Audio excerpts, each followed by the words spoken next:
In a region already fraught with tension, the ongoing conflict between Israel and Iran has escalated dramatically, with both nations engaged in an intense exchange of military fire. This development has not only heightened regional anxieties, but also sparked a flurry of rumors and speculation, particularly concerning the fate of Israeli Prime Minister Benjamin Netanyahu. Over the past several days, Iranian media outlets have circulated unverified reports suggesting that Netanyahu might have been killed or seriously injured in a missile strike.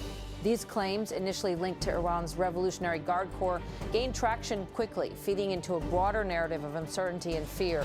The fervor surrounding Netanyahu's purported disappearance was fueled by an Iranian news outlet affiliated with the Revolutionary Guard, which published an analysis that some construed as evidence of the Israeli leader's possible demise. The report highlighted Netanyahu's absence from recent public sea footage, increased security around his residence, and delays in diplomatic engagements as circumstantial indicators. However, such rumors are not uncommon during times of conflict, when reliable information can be scarce and misinformation serves as a tool of psychological warfare.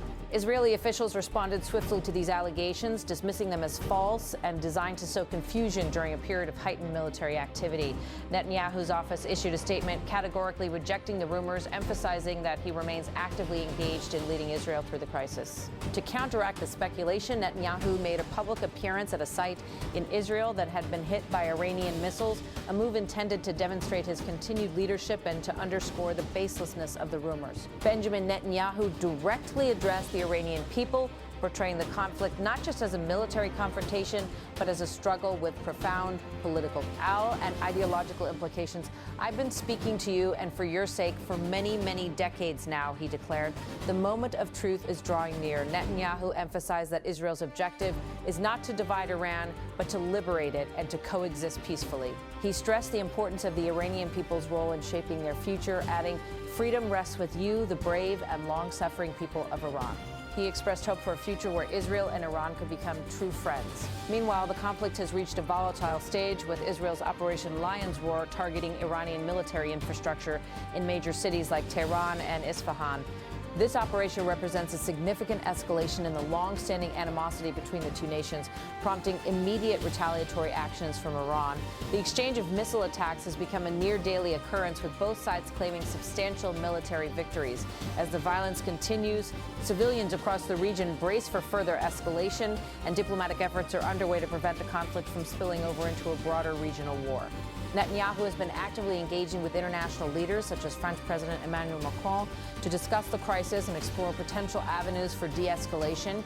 European leaders have repeatedly called for restraint, underscoring the risk of the conflict expanding beyond the current borders. Despite these diplomatic efforts, the situation on the ground remains fluid, with military operations and missile exchanges persisting.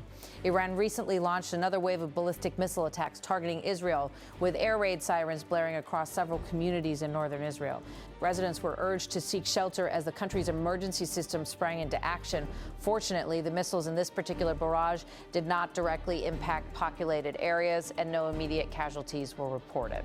However, the threat of further attacks looms large, with some rockets reportedly fired from Lebanon, originating from areas controlled by Hezbollah, an Iran-backed militant organization.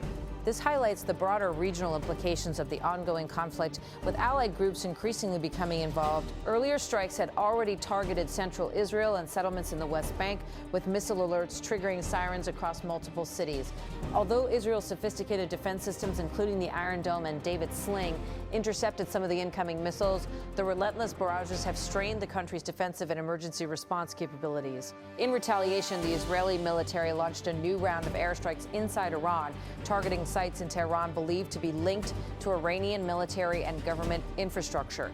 The Israeli Defense Forces have framed these strikes as part of an ongoing campaign to weaken Iran's capacity to conduce missile attacks against Israel. A senior Israeli military spokesperson provided further details on the operation, noting that Israeli aircraft had been striking targets across several regions. "We are now in the 10th day of Operation Lion's Roar," he stated, adding that the Air Force had continued to hit targets of the Iranian regime in Tehran, Isfahan, and southern Iran. The spokesperson claimed that the strikes had inflicted significant losses on Iranian military personnel and infrastructure, asserting that over 900 regime soldiers and commanders had been eliminated, with thousands more wounded. The Israeli military also reported targeting a transportation network used by the Quds Force, an elite branch of Iran's Revolutionary Guard responsible for coordinating operations outside the country. Israeli aircraft reportedly destroyed several transport planes believed to be part of a logistical network transferring weapons and financial support to allied groups across the Middle East. During the attack, we targeted and destroyed 16 transport aircraft operating on behalf of the Revolutionary Guard, the spokesperson said, describing the strike as a significant disruption to Iran's supply routes. Despite the intense military exchanges, the conflict shows no signs of abating. Iranian missile attacks continue to reach Israeli territory, with some missiles reportedly carrying cluster-type warheads. These munitions are designed to disperse multiple smaller explosives over a wide area, increasing the risk of casualties and infrastructure damage. In Tel Aviv, a man sustained serious injuries from shrapnel, while in Petah Tikva, 5 others were wounded in a similar attack, underscoring the human toll of the conflict. The repeated missile barrages have raised questions about the effectiveness of Israel's air defense systems, which have long been considered among the most advanced in the world.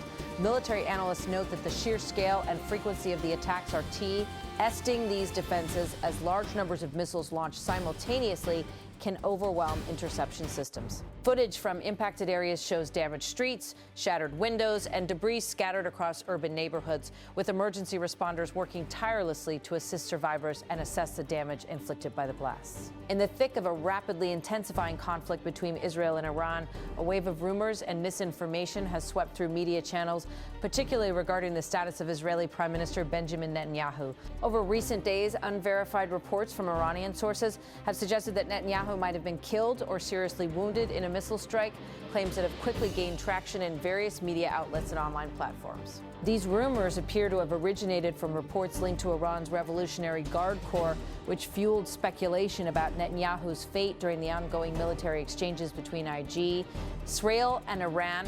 The speculation was further amplified by an Iranian news outlet affiliated with the Revolutionary Guard, which published an analysis pointing to Netanyahu's absence from recent public appearances, increased security around his residence, and delays in diplomatic engagements as possible indicators of something amiss.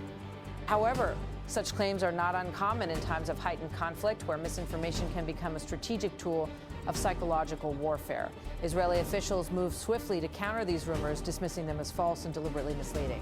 Netanyahu's office issued a statement rejecting the reports and underscoring that he remains fully engaged in leading Israel through the crisis. In a direct rebuttal to the speculation, Benjamin Netanyahu made a public appearance shortly after the rumors surfaced, visiting a site in Israel that had been struck by Iranian missiles. This appearance was intended to reinforce the Israeli government's stat NNCs that the rumors were baseless. Netanyahu also addressed the Iranian people directly, framing the confrontation as not only a military conflict, but also a struggle over political and ideological influence in the region. Asterisks, and to the Iranian people, I say this: I've been speaking to you and for your sake for many, many decades now. The moment of truth is drawing near, he declared, outlining Israel's broader message toward the Iranian population. Benjamin Netanyahu continued, asterisks, we do not seek to divide Iran. We are seeking to liberate Iran, to free her from the yoke of tyranny, and to live with her in peace. Act 8, he emphasized that the future relationship between Israel and Iran ultimately depends on the Iranian people themselves, but at the end of the day, freedom rests with you, the brave and long-suffering people of Iran. Netanyahu expressed hope for a future where Israel and Iran could potentially become allies. I believe that if you stand firm in the moment of triumph, the day is not far off when Israel and Iran will be true friends. After a conflict entered a more volatile stage, Israel launched a large-scale military operation known as Operation Lion's Roar, targeting Iranian military infrastructure in cities such as Tehran and Isfahan. This marked a significant escalation in the long-standing confrontation between the two nations, prompting immediate retaliatory actions from Iran. Missile attacks and counterstrikes have since been a near-daily occurrence, with both sides claiming significant military gains. Diplomatic efforts have continued alongside military operations. Israeli Prime Minister Netanyahu reportedly held a phone conversation with French President Emmanuel Macron amid the crisis, highlighting international concerns about the potential for the conflict to escalate further across the Middle East. European leaders have urged restraint while preparing for the possibility of a broader regional conflict. Meanwhile, Iran, Hezbollah, launched fresh waves of ballistic missile attacks on Israel. Early on Tuesday, air raid sirens sounded across northern Israel as warning systems detected incoming missiles, prompting residents to seek immediate shelter. Fortunately, initial reports indicate that these missiles did not cause direct impacts in populated areas, and no casualties were reported from that particular strike. However, rockets fired from Lebanon, believed to be orchestrated by Hezbollah, have indicated how the confrontation has drawn in allied groups across the region. Israeli military officials announced a new round of extensive airstrikes inside Iran in response to the attacks. A senior Israeli military spokesperson detailed the ongoing operation, stating, "We are now in the 10th day of Operation Lion's Roar. Israeli aircraft have been striking targets across several regions, focusing on weakening Iran's ability to conduct missile attacks against Israel." Asterisks. In the last 10 days, we have struck and undermined the Iranian terror regime. Absolutely, he said, describing the scale of the reported damage. According to Israeli military reports, the operation has inflicted heavy losses on Iranian military personnel and infrastructure. Over 900 regime soldiers and commanders have been reportedly eliminated, with thousands more wounded. The spokesperson emphasized that the campaign remains an ongoing effort, with many more targets under review. Particularly noteworthy was an operation targeting the transportation network used by the Quds Force, an elite branch of Iran's Revolutionary Guard. Israeli aircraft reportedly destroyed several transport planes thought to be part of a logistical network transferring weapons and financial support to allied groups throughout the Middle East.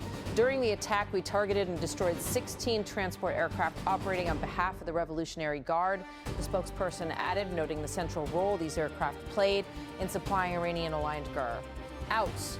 Despite intensified Israeli airstrikes inside Iran, Iranian missile attacks have continued to reach Israeli territory. In a troubling development, some incoming missiles have been reported to carry cluster-type warheads designed to disperse multiple smaller explosives over a wide area. Emergency services have reported several injuries caused by missile fragments landing in populated areas, with significant impact points observed across central Israel. The repeated missile barrages have tested Israel's sophisticated multi-layered defense network, including systems such as Iron Dome and David's Sling, which are among the most advanced missile defense technologies globally. However, the sheer scale and frequency of the recent attacks have placed considerable pressure on these defenses. Military analysts suggest that when large numbers of missiles are launched simultaneously, interception systems can become overwhelmed. Footage from impact zones revealed damaged streets, shattered windows, and debris scattered across urban neighborhoods, with emergency responders working tirelessly to assess the damage and assist victims. The missile attacks have not occurred as isolated incidents. Iran has launched multiple waves of missiles over the course of a single day, with 8 separate volleys reported. Each barrage has triggered sirens, sending millions of Israelis into shelters repeatedly. The constant threat of incoming missiles has created enormous psychological strain on civilians, disrupting daily life with emergency alerts, school closures, and the ever-present danger of further attacks. Israeli leaders have stated their military campaign will continue until Iran's military capabilities are significantly weakened. Meanwhile, Iranian leaders have vowed to retaliate against Israeli strikes on their territory. As the conflict enters another dangerous phase, the situation across the Middle East remains deeply uncertain. Military operations continue on multiple fronts. From Iranian cities targeted by Israeli airstrikes to Israeli communities facing repeated missile barrages, diplomatic efforts persist, but the rapid pace of escalation suggests that the confrontation could expand further before any lasting resolution is reached. For millions across the region, the conflict has already transformed daily life into a cycle of uncertainty, emergency alerts, and the looming possibility of further escalation.